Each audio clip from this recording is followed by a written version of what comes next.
Well, we know this team has been in Damascus since the weekend. It is a very short trip out to Douma at some 20-25 kilometers. Yesterday, we were getting reports from people on the ground who were telling us directly that the team had entered Douma. This was later confirmed by Syrian state media. It now seems that that was not true, that possibly they were getting confused because a security team had gone through and were assessing the situation, assessing the route, and also assessing where they're going to be inspecting. This does fit in with what was going on earlier in the week when access was denied, and Syria and Russia both said it was down to security. They also mentioned specific UN permits, but security was one of the things mentioned. So it seems that if the security team gives its clearance, then the inspectors, the chemical inspectors from the Organization for the Prohibition of Chemical Weapons based in The Hague, will start their inspection at this site in Douma in eastern Ghouta, just outside Damascus. How much does all of this delay affect the possibility of the inspectors actually finding anything, if there's anything to find?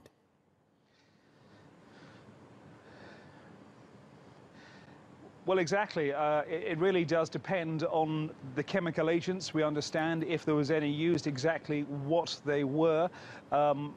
What is, of course, confusing for everybody is that basically they've had to go so far on video evidence, although having said that, Britain, France and the United States do say that they have their own sources, their own open sources that confirm some form of chemical attack, hence their response last weekend with that missile strike on various Syrian installations.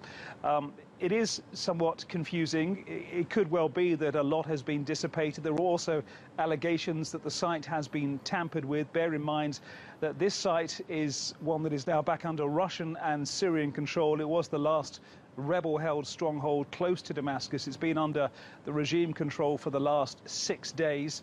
But some 11 days have passed since that initial attack, reportedly that chemical attack on Saturday of last week. So it depends on the agents, it depends what they find. And I imagine any conclusions we are going to get, of course, are going to be hotly disputed by both Russia and Syria, as you were saying, who both denied that there was any form of chemical weaponry involved in this attack. If those inspectors were to find evidence of a chemical attack, would you expect there to be further airstrikes by Western nations, bearing in mind the inspectors can't actually apportion or point the finger of blame at any particular party?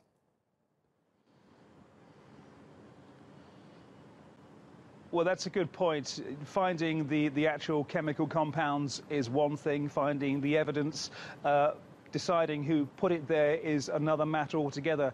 Certainly the noises coming out of the Allied powers, Britain, the United States, France, do not indicate that there is going to be any more punitive missile attacks.